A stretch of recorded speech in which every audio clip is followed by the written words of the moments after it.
WWE talent are pushing for Alberto Del Rio's WWE return. Plus, we have the backstage reaction to Corey Graves' comeback on Raw, and WWE fans have been calling out what they call an embarrassing Blake Monroe promo on NXT. It's all in the Cultaholic Wrestling news right now. So with WWE and AAA really starting to motor in terms of how AAA is going to look under WWE's watch, there's one name that keeps coming up, and it's Alberto El Patron / Alberto Del Rio. His experience in WWE was many moons ago. There's been a lot that have happened since then. We talked about it this morning, about how certain issues may prevent Del Rio from coming back, but it looks as if he's got some friends within WWE pulling for his return to the company. Yeah, this is sources close to Cultaholic with the scoop this time, saying that Andrade, Angel, and Humberto are actively pushing for Del Rio's return to the WWE. Several Triple R talents have also pushed for El Patron to be booked by WWE as well. Now, we don't know for definite what this is going to look like, whether or not we will see Patron / Del Rio in WWE. Again, what we have heard is that WWE and TKO have both said they've got no interest in rehiring Del Rio. But what it does show is that even though that is the case, obviously they will make the final decision, but he has some support within the company to bring him in. It'd be interesting to see how much that support even matters, because you look at the names there, Andrade, Angel, and Humberto. How much say do they have in who gets signed and who doesn't on that sort of level, if you know what I mean? If it's John Cena going, get him in, pals. Yeah. It's something different, isn't it? So we'll see what happens there, We will keep an eye on that one, and we'll let you know more at cultaholic.com. Now, Pat McAfee is done with WWE for the time being. We're in that point now where he was always going to step away to go and do his football-based things, but he's been away for a little bit, citing burnout. It saw Corey Graves make a return to the broadcast position, which has gone down very well by all accounts. Oh, it has been a lovely breath of fresh air from an old air blower in many respects. He's back on Raw, and despite some of the issues that began at the beginning, began the year for him, where it felt like he was on the way out at the start of the year, that you and I sat here and talked about how the grave mistake could be not giving Corey a full-time gig. Yeah, and he was bemoaning the fact that he wasn't sort of famous enough to be on commentary now for the WWE, just hinting that maybe Pat's name and name alone is getting him there, rather than his skill on the microphone. Five will say WWE, people within WWE sympathise with Corey Graves. They add, one source said Graves' versatility was a gift and a curse, because WWE knew he could be slotted in anywhere. This is something that I've said before on these videos, where he's so good in a one-man booth, a two-man booth, a three-man booth, as a face commentator, heel commentator, play-by-play, colour commentator. He's good at everything. So you don't want to landlock that guy to one particular role when you know that he can easily drop in wherever he's needed. And the only thing you have to say he was guilty of is not having a break, really, because he was on every single show. Well, the show, obviously, when they did the brand split, I'm saying every single weekly show for that particular brand he was on for going on 10 years. Yeah, absolutely. So I guess that's the only thing he was guilty of. Maybe they wanted a little change of flavour, a little change of pace, but then once you know what you don't know what you've got till it's gone, as Cinderella said. Didn't Amy Grant say that? I was thinking about a fake paradise. They painted paradise and put up a parking lot. No, it seemed to go. You don't know what she got till it's gone. And paradise, put up a parking lot. They painted Corey Graves and put up a parking lot. The parking lot being Pat McAfee, who WWE are obviously still very high on as well. He's well liked within the company. It's expected that he's going to be away for the rest of the year. The relationship will continue, but it's not clear whether Pat McAfee will return to the commentation station with Michael Cole at this point, simply because you probably want to have somebody there that's going to be there as full-time as possible. We always used to bemoan the three-man commentary booth, going like, there's nothing wrong with two, but in this instance, I think there's nothing wrong with a three-man booth of Pat, Cole, and Corey, because I think they will bounce off each other really well. And we've seen this on PLEs, haven't we? We have indeed. Yes. I've always been a big fan of Pat McAfee. When Pat McAfee is on, I think he's excellent. Yeah. There are some times where he is just trying to make Michael Cole laugh, and he's not so good. And I realised watching WWE Unreal, the bit where Cody tells Rock to go fornicate himself, I think Pat ruins. Oh, that's the most shocking thing I've heard in the history of people saying things. It's such a crap line. Me and my wife watched that episode last night, and even Alex Tudd looked at me and went, what? And I just went, I know. Sometimes when you're with someone who's not a wrestling fan, you do find yourself defending some of the most peculiar. But on that case, I went, Yeah, it's crap, innit? In all fairness to Pat, no lies detected. I was really shocked and appalled, quite frankly. But was it the most shocking thing you'd heard in the history of saying things? No. There's so many to mention that I can't say here. I'm picking one line out of Pat McAfee's entire Rolodex of lines. I get that. There's a lot of great stuff that he's done. I like some of the little touches that he puts onto things, like when Sheamus is coming out. There's always fight night, baby. Like little things like that I've always liked. Again, when he's on, he's great. When he's off, I just give me Corey Graves all the time. That's all I'd say. Hey, speaking of WWE Unreal, we said it yesterday. Protect Chris Park at all costs. Protect our parks. Protect our parks. Parks and recreation. A lot of sympathy for WWE producer Chris Park, the man formerly known as TNA's Monster Abyss, for his interaction with Bruce Pritchard in episode 1, where the main event of Raw is going long and Park, bless him, is sweating bullets. It's like, I'm sorry, sir. I'm trying to tell him. It's like, yeah, we got it back on track.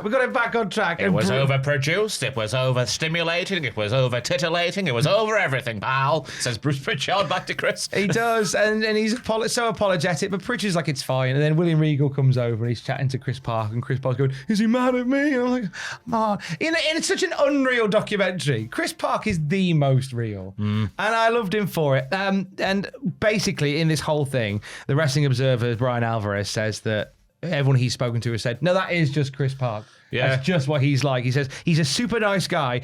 But man, he's always worried and he's always panicking. And that's the best way to be. Living life on the edge all the time. You're always switched on. You're always going to deliver. Never lackadaisical. That's Chris Park's nickname. I think you're mixing up living life on the edge with constant anxiety attacks, which I wouldn't recommend.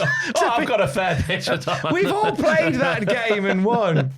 But it's funny because in a world so fake as wrestling, I've seen a few people go, well, Chris Park's clearly putting that on. No. It's like, no, why would you? It's a shame that in the world that we live in, people are more skeptical when you're a nice guy than when you're an arse. Oh, you're definitely hiding a murder, you are, Tom. That's what I've been told. You can't be that nice all the time and not have murdered someone. And let's have a look under your basement there, sir. Can you give me 24 hours notice before you do? I want to go in your back garden, lift up the patio, see who's there.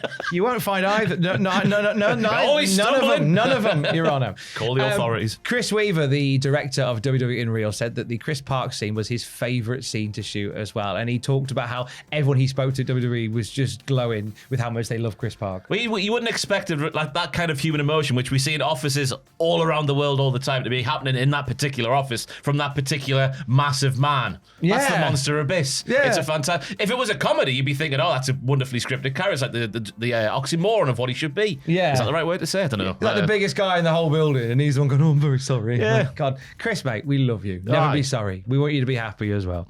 On NXT this week, we had Blake Monroe. Cut a promo. That was a thing.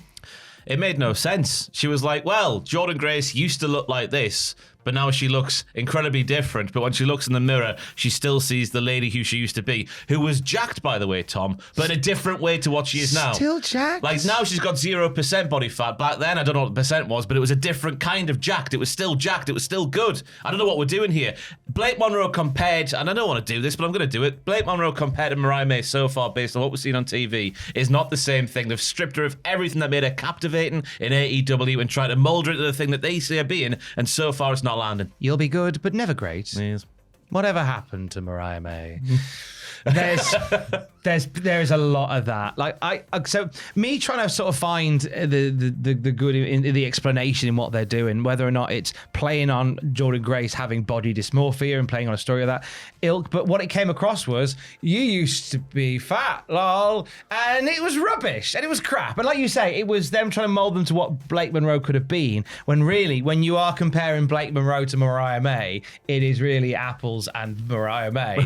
Like it's then there are, and once again, to try and be the alternative, because people kick off at me whatever I say at this point, but it's like, if it's the other way around, there are people that have gone to AEW and been better than they were in WWE. Oh yeah. There are some people that have come to WWE and they're not as good as they were in AEW. Yeah. Vice versa. But we're talking about Mariah May here. We're not talking about anyone else. Exactly. Exactly. This is an isolated case where I don't think they've hit the mark, and there was a massive amount of backlash from fans online and beyond who are making the comparisons that we're making today. A lot of people referring to WWE's creative for Blake as embarrassing embarrassing, as lazy. Cases of the grass not being greener on the other side. That literal phrase came up at least 6 times when I was searching for like reactions across the social media board. Amid all the backlash, Blake Monroe retweeted a tweet about how men used to go to war and build houses with bare hands for women like Blake Monroe.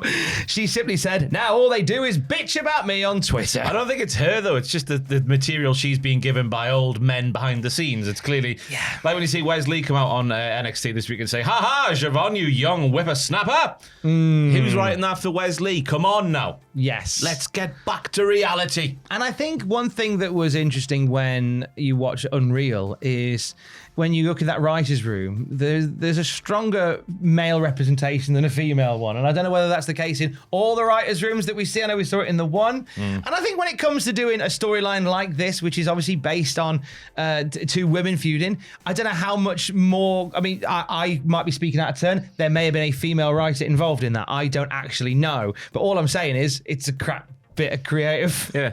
I think that's all there is to say. It's a crap bit of creative, and it's caused a little bit of a kick-off, which Blake Monroe has kicked back a little bit against. SummerSlam this weekend is taking place. It's a 2-night SummerSlam. We're here for both nights, aren't we, sir? Yes, we are. Well, we're not in particular, but Thomas for what happened at. That'll be live on the channel in the hours following the show. Sam and Andrew live for both nights, all the way through, all 3 hours of the pre-show, all whatever hours of the main card. They'll be live right here on this YouTube channel. The videos will be going live to put your reminders on. They'll be going live today at some point, I believe. Cultaholic Wrestling Podcast later is a big one with a big announcement to be made. Nothing to worry about. Everything's fine, but it will be, I guess it is a seismic thing. Ooh. Yes, very much so. Make sure that just to warn you, it's a heavy one. Yeah, heads up on that one. That'll be later on today. For the very latest wrestling news at any time, before that, you can check out cultaholic.com. Stay safe. Love you. Bye. The podcast's not ending, by the way. Just to get that out there. Podcast isn't ending. Just a heavy announcement. It's not ending. It's not ending. There's no way to cheese it without just going, here's what's coming. But everything's fine. But it's not ending. Bullet Club is fine. It's not ending. It's not ending. Don't do the outro again, just in case. Stay safe. Love you. Bye. Podcast isn't ending. No, it's fine. It will be there next week and the week after, and some weeks more. Stay safe. Love you. Bye.